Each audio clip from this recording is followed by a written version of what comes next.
Hello students, welcome back to my YouTube channel. So here we are with the last method of national income, that is value added method. So we have already done income method, expenditure method, and then lastly we have value added method of national income. Okay, so let's get into the concept of value added method. Okay, so the point is that every firm produces output. बिना इधर की बात करें सीधा मुद्दे की बात करते हैं. सीधा मुद्दे की बात ऐसी है कि जितने भी फर्म्स होते हैं, ऑर्गेनाइजेशंस होते हैं, मैन्युफैक्चरिंग इंडस्ट्रीज, जो भी आपके पास में है, every firm produces output, any kind of output we are talking about. Someone is giving services, someone is into some kind of manufacturing और whatsoever. So every firm, organisation produces the output in the economy.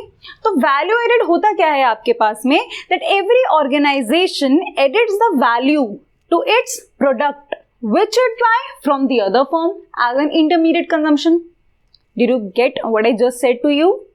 I'm repeating again. Every organization edit the value to the product which it buys from the other firms as an intermediate goods.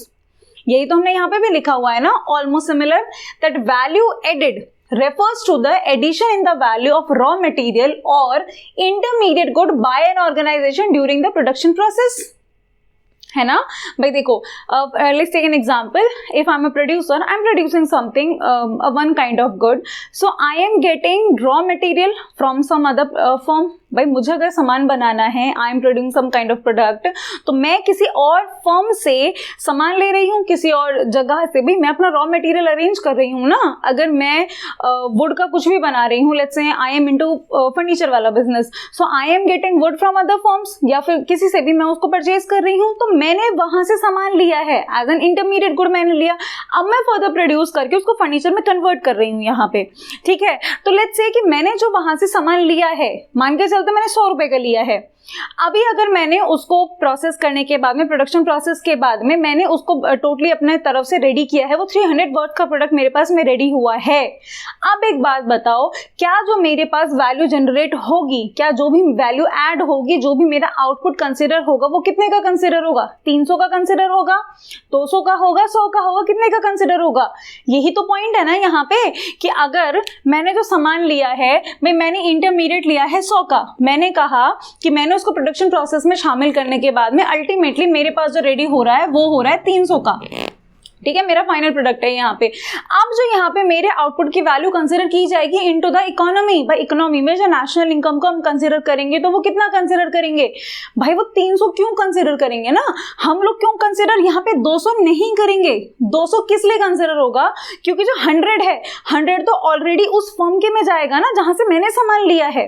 क्योंकि ऐसा तो नहीं है ना कि सिर्फ मेरा consider होगा, उसका नहीं होगा, उस वाले फर्म का. तो 100 उसकी फर्म में जाएगा. मैंने कितना वैल्यू को जनरेट करके दिया है यहाँ पे? सिर्फ और सिर्फ 200, यानी कि जो मैंने वैल्यू ऐड किया है इसके अंदर. So this is the value addition, जिसको हम बोलते हैं value added method of national income, और you can say product method of national income. तभी मैंने बोला था कि हर ऑर्गेनाइजेशन जो है वो वैल्यू ऐड कर रही है प्रोडक्ट पे, जो उसने किसी और फर्म से खरीदा एज एन इंटरमीडिएट कंजम्पशन आपके पास में. So this is the value added. तो वैल्यू एडेड क्या होता है हमारे पास में? Value of output minus intermediate consumption. Value of output minus intermediate consumption is your value added. तो वैल्यू एडेड कितना है? 200 है. यानी कि वैल्यू एडेड मेथड में होता क्या है कि we do at the value किसका? Of each firm. जो भी प्रोडक्शन प्रोसेस होता है, सारे के सारे फर्म, जितने भी फर्म्स होते हैं, हम उन सारे के सारे फर्म्स का जो वैल्यू एडेड वो कर रहे हैं अपने आउटपुट में, अपने प्रोडक्ट में, हम उन सबका जो सम टोटल है वो यहाँ पे लेते हैं हम. ठीक है, this is the sum total of value addition of every firm. जो भी उनके प्रोडक्शन प्रोसेस में, प्रोडक्शन यूनिट में जो वो आउटपुट प्रोड्यूस कर रहे हैं, तो उनके हम प्रोडक्ट्स का, आउटपुट का वैल्यू एडिशन लेते हैं, जो वो लेते प्रोड्यूस कर रहे हैं इकोनॉमी के अंदर. So this is the value addition, value added method of national income. Okay, अब ये वैल्यूज होते क्या है और किस तरीके से हम उनका सम टोटल यहाँ पे ले रहे हैं, एक बार उसको समझते हैं. ठीक है, तो I have written it as in step 1 और step 2, I mean step kind of process. If you know कि एग्जाम में कभी कभी ना न्यूमेरिकल के साथ साथ आपको मेथड एक्सप्लेनेशन के लिए भी पूछ लेते हैं. For example, they can ask you that explain the value added method of national income step by step. तो at that time you have to explain the complete method. यानी कि शुरुआत कैसे होती है, मीनिंग क्या होता है, स्टेप क्या होते हैं, फॉर्मूला क्या होता है, फॉर्मूला एक्सप्लेनेशन क्या होता है, with an example of everything. ठीक है, so I will explain you again with the help of little example कि वैल्यू एडेड आपके पास में होता क्या है. ठीक है, so the step 1 is recognize and classify all producing unit of an economy into primary, secondary and tertiary activities. If you know कि जितने भी इकोनॉमी में पार्ट्स होते हैं या जितने भी इकोनॉमी में फर्म्स होते हैं, प्रोड्यूसिंग फर्म्स होते हैं, सबके सब इन्हीं 3 सेक्टर्स में डिवाइडेड है हमारे पास में, primary, secondary and tertiary sectors. जैसे प्राइमरी में हमारे पास आ जाते हैं एग्रीकल्चर हुआ, माइनिंग हुआ. सेकेंड सेक्टर हमारे पास होता है मैन्युफैक्चरिंग सेक्टर, और जो थर्ड सेक्टर होता है that is service sector. Tertiary sector, this is service sector. I think I do not need to explain बहुत ज्यादा इन सेक्टर्स के बारे में to you in this particular video. So as you already know about the sectors कि जितने भी हमारी एक्टिविटीज होते हैं इकोनॉमी में वो यही सेक्टर्स में डिवाइडेड है हमारे पास में. तो हमें क्या करना है, कुछ नहीं करना. रिकॉग्नाइज एंड क्लासीफाई का मतलब क्या है भाई, कौन सी एक्टिविटी किस सेक्टर में आती है आपके पास में. दो, ये बहुत ज्यादा टफ नहीं होने वाला है. If I talk about 12th class questions तो उसमें या तो आपको डायरेक्टली गिवन होती हैं, इन दोनों की वैल्यूज आपको डायरेक्टली गिवन होगा कि वैल्यू ऑफ आउटपुट कितना है, इंटरमीडिएट कंजम्पशन कितना है. अदरवाइज ज्यादा से ज्यादा क्या होगा, आपको ऐसे गिवन होगा तो प्राइमरी सेक्टर का ये है, सेकेंडरी का ये है, टर्चरी का ये है. तो आपको कुछ नहीं करना, सिर्फ तीनों को वहां पे टोटल लेना है, क्योंकि जो तीनों का टोटल होगा वही तो आएगा ना आपके पास, जो आपकी वैल्यू आएगी. वैल्यू ऑफ आउटपुट क्या होगा, इन तीनों ही सेक्टर्स का जो टोटल आ जाएगा आपके पास में. So what we have to do next is get the value of GDPMP. GDPMP क्या है, वही वैल्यू एडिड जो हम यहाँ पे कर रहे हैं, फाइनल आउटपुट के हम वैल्यू एडिशन को ले रहे हैं ना in the domestic territory of the country. So that is termed as GDP at MP, gross domestic product at market price. हम मार्केट प्राइस की फाइनल वैल्यू ही तो ले रहे हैं ना गुड्स एंड सर्विसेज की. So this is GDP at MP.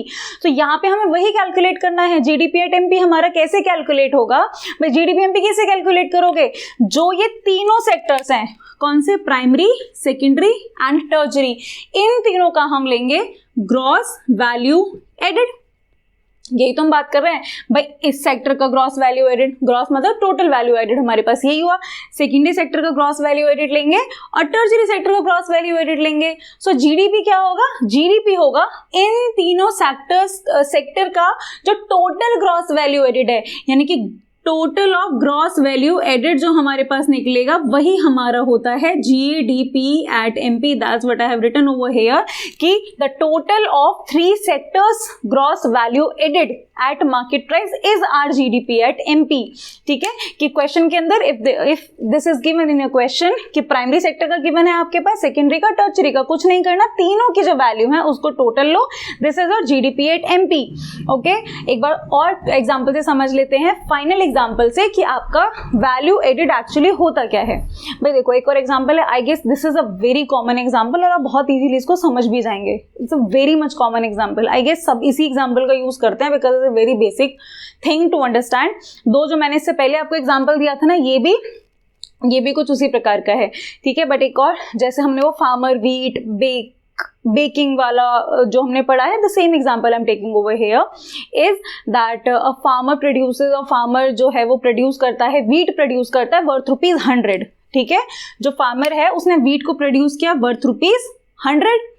अब now the Miller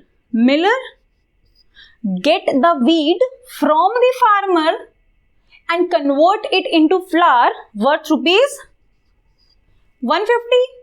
Now the baker, यानी कि जो बेकिंग कर रहा है, आई डोंट नो उसको बोलते क्या है, ठीक है, आई गेस बेकर ही होता है. ठीक है, सो बेकर, अब इसने क्या किया, he get the flour from the miller, making the bread out of it and make the final product worth rupees, let's say 200.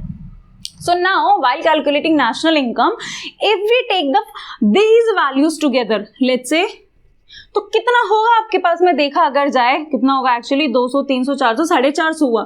अब एक बात बताओ, क्या जो 450 है वो एक्चुअल वैल्यू है? नहीं, this is not the actual और करेक्ट वैल्यू ना.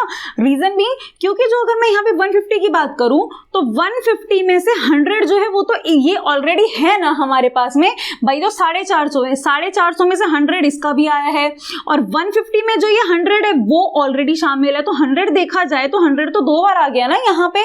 सेम उसी तरीके से 200 है, उसमें 150 है, तो बार बार एक ही चीज जो है वो काउंट हो जा रही है आपके पास में. इसीलिए हम क्या करते हैं, इसको ना लेके हम ये देखते हैं कि इन सब ने कितना वैल्यू ऐड किया है। भाई 100 इसका था, अब इसने क्या किया, 100 यहाँ से क्या लिया, इंटरमीडिएट कंजम्पशन था 100 रुपीज, 100 का आपके पास में, ठीक है। इसने कितना वैल्यू ऐड किया, 50। सेम इसके लिए इंटरमीडिएट कंजम्पशन कितने का था, 150 का, इसने वैल्यू कितना ऐड किया, 50। तो टोटल आपका वैल्यू एडेड कितना आया है हमारे पास में, टोटल वैल्यू एडेड हमारा एक्चुअली में है 200। समझे, easy है। So what value added method is, we just have to take the value added of each process in the production unit done by the organization, by the firms। यहाँ पे हम लेते हैं कि फर्म जो है वो प्रोडक्ट के अंदर जितना वैल्यू ऐड करते हैं हम उसको यहाँ पे लेते हैं। और वैल्यू एडेड का अगर हम फॉर्मूले बेसिस पे देखते हैं तो वो होता क्या है, value of output minus intermediate consumption, value of output minus intermediate consumption, this is the value added और द आप you could say GDPMP of your economy, because this is the GDPMP ना जो हम यहाँ पे कैलकुलेट कर रहे हैं। So I hope this was clear to you कि value added actually होता क्या है आपके पास में, ठीक है। So what GDPMP is, मैंने कुछ एक स्टेटमेंट यहाँ पे लिखा है for your better understanding of GDPMP। So GDPMP होता क्या है हमारे पास में, it is the estimation of what, contribution of all producing enterprises to production in the domestic territory of the country. भाई जितने भी जो प्रोड्यूसिंग एंटरप्राइजेज हैं वो प्रोडक्शन में जो वैल्यू ऐड कर रहे हैं आपके पास में, कंट्रीब्यूट कर रहे हैं वो वैल्यू को, वो हम यहाँ पे लेते हैं इन the domestic territory of the country during the year, एक साल के अंदर अंदर, वही हमारे पास में होता है हमारा GDPMP। So this is the theoretical meaning of value added method और product method आपके पास में।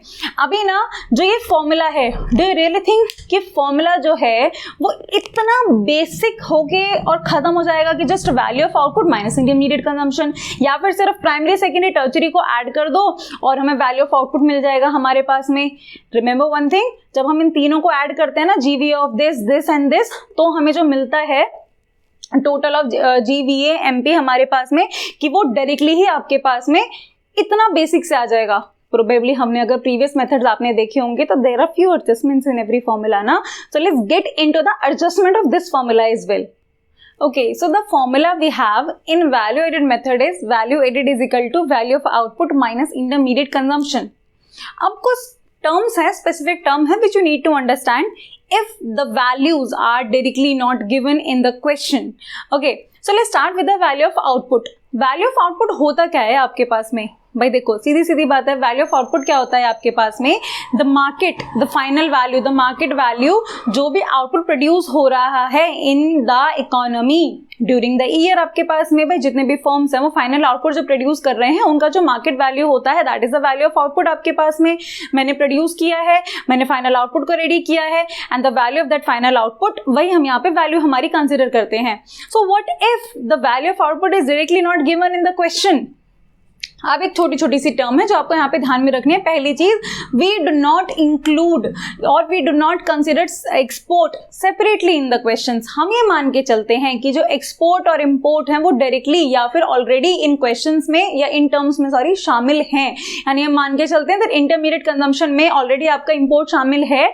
और वैल्यू ऑफ आउटपुट क्या है, the output which is ready to sell in to the market, तो जो इसके अंदर एक्सपोर्ट ऑलरेडी शामिल है, ये हम मान के चलते हैं। बट व्हाट इफ पे चलते हैं, कुछ कुछ टर्म्स को हम यहाँ पे समझते हैं। सबसे पहली बात, वैल्यू ऑफ आउटपुट को हम मान के चलते हैं कि सेल वाला प्रोडक्ट है, कि जितना भी मैंने रेडी किया है आउटपुट वो सेल के लिए रेडी है।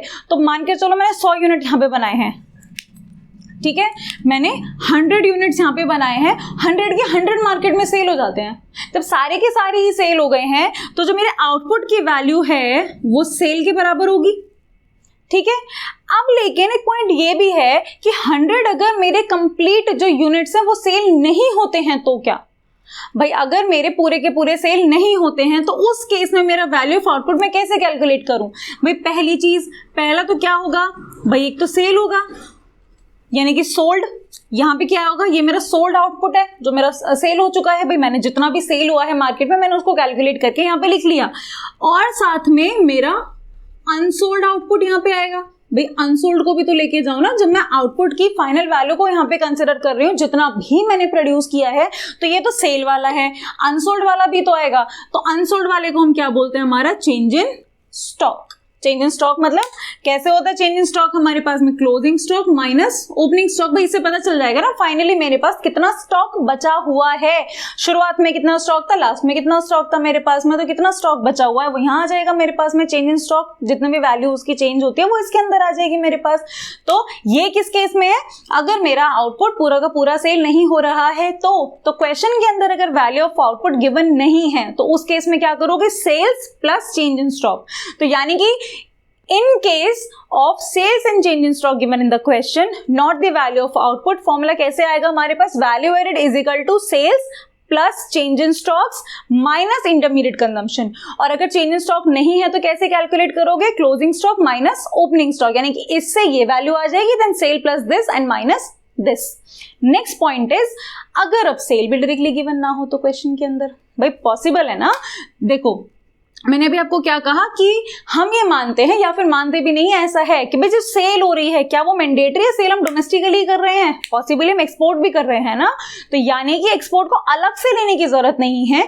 एक्सपोर्ट जो है वो ऑलरेडी इसमें शामिल है जो मैंने आपको अभी बताया था, ठीक है। तो जब एक्सपोर्ट ऑलरेडी ही शामिल है, बट वो हम लेंगे कब, अगर क्वेश्चन में डायरेक्टली सेल गिवन है और क्वेश्चन में एक्सपोर्ट भी गिवन है तो उसको लेने की कोई जरूरत नहीं है।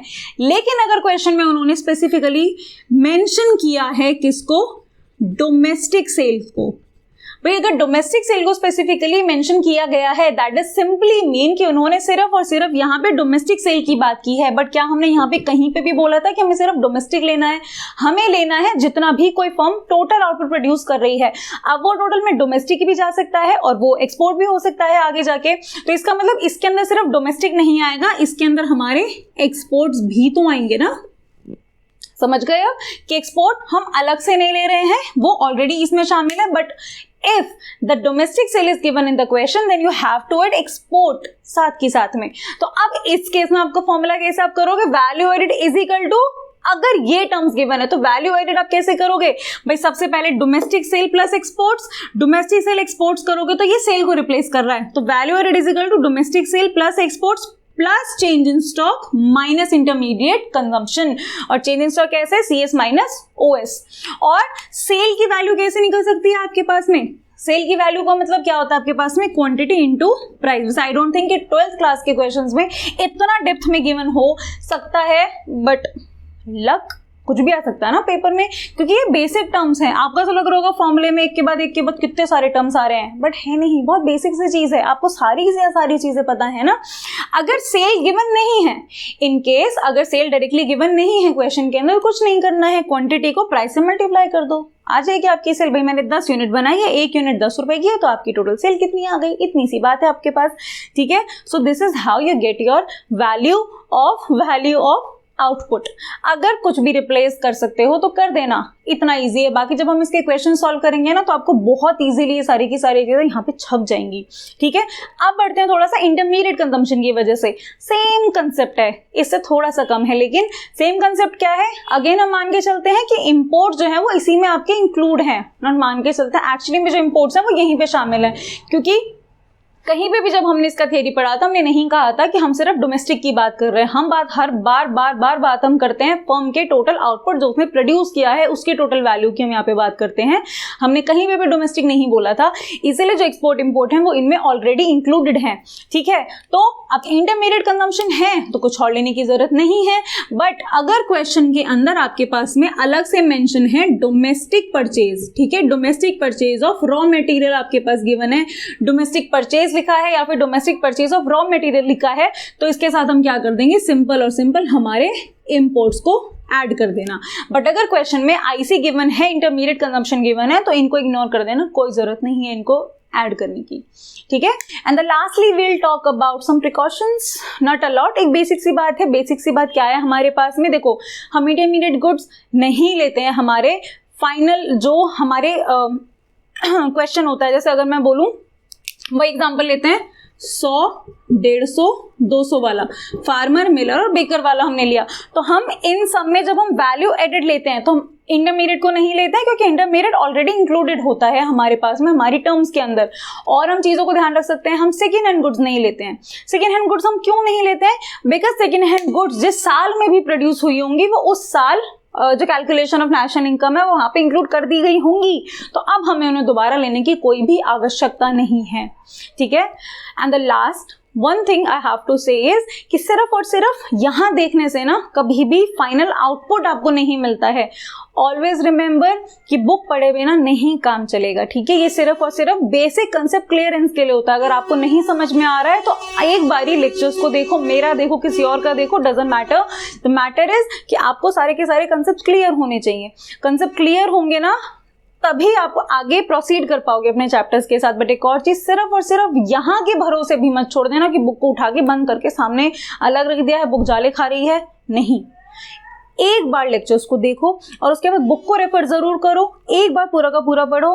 अगर वहाँ पे कोई भी क्वेरी आती है तो डेफिनेटली कमेंट सेक्शन में आगे पूछो, अपने फ्रेंड से हेल्प लो, टीचर से हेल्प लो, जो भी आपके पास पॉसिबल है, लेकिन हाँ ढंग से पढ़ो। Complete clearance is very important, ठीक है। सो नेक्स्ट वीडियो में हम लोग कुछ क्वेश्चन सॉल्व करेंगे related to the value added method of national income. I hope that this video was helpful for you. If this was, then leave a good comment down below, and thank you so much for watching my video. Take care, bye bye, good luck.